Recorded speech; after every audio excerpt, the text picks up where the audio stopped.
Hello boys and girls, welcome to BenchART. I'm for Classic, and for today what we do have in here is Edge of Eternity, a game developed by Midgar Studio, and it is using Unity Engine.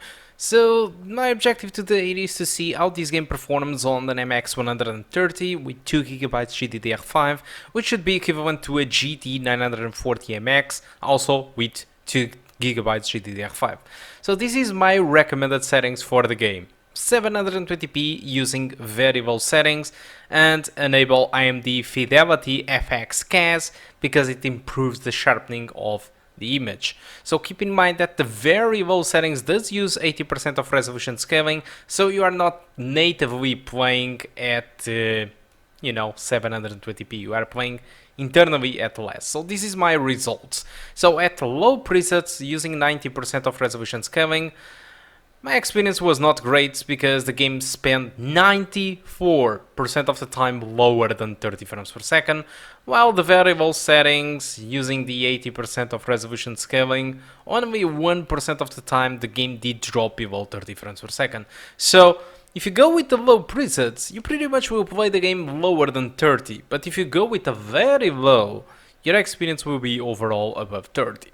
So keep in mind that looking to the requirements of the game, we can clearly see that we weren't supposed to be playing this, because these guys say that for a minimum you need to have a GTX 970, and oh boy, the GTX 970, it is way better than the MX130 or the GT 940 MX. That is no simple comparison in here. So in the eyes of the developer team, we weren't supposed to be playing this. And this is how the game looks in variable settings. Comparing to my desktop that it is running on high settings, this doesn't even look the same game. I mean, the village sequence in here, it looks the same, but looking at these fields, it doesn't look the same because tons of trees are missing, tons of shadows are missing. This landscape, it is completely different at very low. I'm not saying that there is less distance of grass or stuff like that. No, there is no trees in here. I'm just looking at 7-8 trees maybe at the screen. But if you go and check my desktop video, what I do run at high settings, whoa, that's a huge difference, because on the high settings I got like 50 trees in front of me. It looks like a damn forest. And I'm not even joking, just go and check that out. I mean, it's nothing really resemble. But the thing is, the game, it is running. Alright, that's the thing. We are running below the minimum requirements by a large mile. We are completely below. And yet, the game at variable settings, it is run above 30. And this is one of the big discussions about it. This game have a turn-based combat, so you don't really need to have those 30 frames per second. I just aim for 30 because that's the minimum that, everybody wants to have. But you don't really need to have 30 frames per second in order to play the game. So if you want to play at low settings and enjoy the game below 30 frames per second, it's fine. Because the only places where you will feel that 30 frames per second it is not enough is during the exploration, because everything will feel kind of clunky, because the combat system, it is just turn based, so you can take your time that you want to take your decisions and perform the attacks that you want. Alright, so that's the point. There is huge differences between very low, medium, high, and even ultimate. Each preset of this game shows very big differences regarding visuals. So we are losing a lot at playing at very low.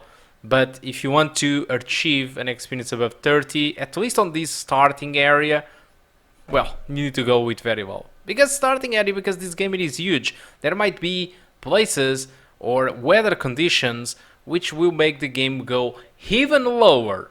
Alright, even lower frame rate than what we have in it. And now that you know about the performance, I think it's time to discuss about Edge of Eternity and what is this game about, why I'm covering this game with tons of other games out there, well known. Alright, so let's talk a little bit about it, shall we? So like I told you, Edge of Eternity it was developed by Midgar Studio, and the name, it's no coincidence, because Midgar, it is a city of Final Fantasy VII, and there is absolutely no coincidence that the developer team, it is called Midgar Studio, because when Midgar Studio was founded, they wanted to create mainly this game, Edge of Eternity, and the objective with this game, it was to create kind of a very inspired game inspired on Final Fantasy, the classic ones, where the combat, it is turn-based, as you saw, and the open world, it is a little bit more actual. Still resembles a little bit of an MMORPG, but still, yes, it is far more actual than the classic open worlds of the Final Fantasies of the 1990s. Alright, so what can I say? I can't say much because I just played like a couple of hours, and this is not enough to review, obviously, an RPG as big as this one. But I can say what I have been reading about the game on Steam. Alright, opinions of people. So, first of all, this game started as a Kickstarter 6 years ago. So, in 2015, 6 years, oh my god. This game have been in early access for 6 years. Most of the people during the early access were kind of satisfied with the game. They were not, you know, outrageously satisfied with the game, but they were kind of, okay, the game is doing a good work, alright? But recently, opinions have been mixed. Some people are enjoying it, some people are not. But the main comments that I've been reading about is that this is not the final version. It is what they claim to be the final version. I mean, Midgar Studio claims this is the final version. But the opinions of the community is that this is not the final version. So if I had to guess, what is happening in here is that they probably did run out of money, or they are running out of money to continue to work on the game the way that they wanted, and they probably wanted to have people buying the game. Alright, and if they did release the game as a final version, they knew that more people would be interested, because some people don't want to buy games in early access, and I fully respect that. I don't buy early access games too, mostly. So, since the game it is released, most of the people start to trust a little bit more on the game, and they usually buy the game, and you get a little bit more visibility because, oh, look, this game is released. Oh, it have been in early access for 6 years, so possibly now it does work fine. Well, it doesn't. That's the issue.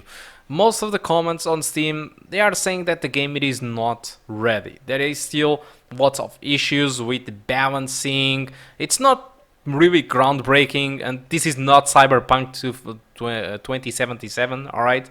But there is still some bugs, and things look a little bit unpolished a lot. And yeah, I think there is still work to do in the game, and possibly the developer team knows exactly that, because they released a patch recently with tons of fixes, and I'm pretty sure they will need to release much more patches. I think they just said that this is the final version and released the final version because they needed money. Although this is just my speculation, but this is usually what early access titles do when they do run out of money. They just release the game in the actual state that it is and hope that more people buy the game in the final state. The game, it is not bad. It's just, it's not released, alright? They say it's final, but it's absolutely not final. I didn't encounter any issues though, but I'm pretty sure that a little bit more forward into the game, I will start to see the cracks and the issues that people have been mentioning on Steam reviews. So, in my opinion, if you are really interested in the game, check first the comments on Steam and also your favorite reviews, websites, YouTubers that you usually follow, and to check their opinions on the game. But people let you know that have been kind of dozens of hours into the game, not people like me that play like 1 or 2 hours and give the opinion about the game. Alright, Final Fantasy, Edge of Eternity, it is a big game, it is an RPG game, so it's not a game that you review playing 2 or 3 hours. Anyway, I just wanted you to know what is this game about, what you can expect from it, how it does perform, and I think my job in here is done. So, hope you keep enjoying the rest of the gameplay. Thank you a lot for watching, and I do hope to see you soon. Goodbye.